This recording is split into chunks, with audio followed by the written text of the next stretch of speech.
On Tuesday, May 14, 2024, the private sector and the Cabinet of Ministers convened to deliberate on several matters affecting business operations on the island. The meeting, led by the Ministry of Commerce, took place after their own quarterly gathering with the private sector. Commerce Minister Honorable Emma Hippolyte said the forum provided a platform for the various entities present to meet with the Cabinet of Ministers to directly address areas of concerns which carry direct impacts to their ministries. We felt there is certain issues that impacts not only the Ministry of Commerce, but impacts the other ministers. Some impacts the Prime Minister directly, some impacts the Minister responsible for national security, some impacts the Minister responsible for labor, Minister responsible for tourism, Minister responsible for the environment and the energy. So one minister that is critical to this meeting that is absent today is Senior Minister King. So we have agreed that we're going to have a separate meeting when he's back on island, so with the sector. But today we have all the cabinet ministers there. The Prime Minister has addressed the gathering, and now what you have are the main issues being discussed. At the moment now the issue is the discussion of crime and how it impacts business.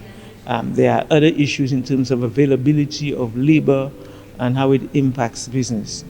Anthony Bousquet, president of the Bakers Association, Inc., expressed his satisfaction with the meeting, particularly with the topics discussed and the focus on crime and its cost to business operators. We've looked at, in terms of the uncertified sick leave, what can be done, because as we know, it's not just about the individual being sick, but sometimes the person's child is sick and they need to take a day off.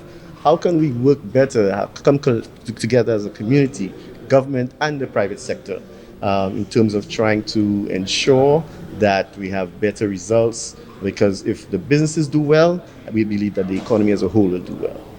Director of Commerce within the Commerce Ministry, Elsie Lafayette, says though some areas of discussion may be specific to a particular industry, Tuesday's meeting focused on some of the cross-cutting issues.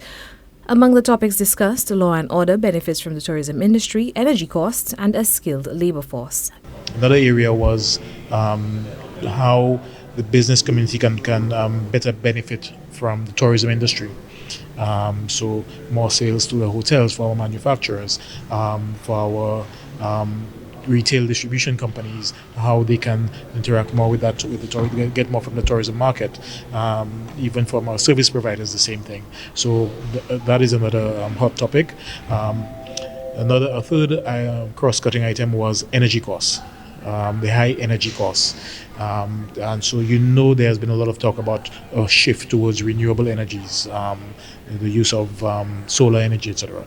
Regarding the skilled labor force, Lafayette voiced surprise that the majority of enterprises were unable to find competent laborers in the various professions that required a particular degree of knowledge. Surprisingly to me, is skills.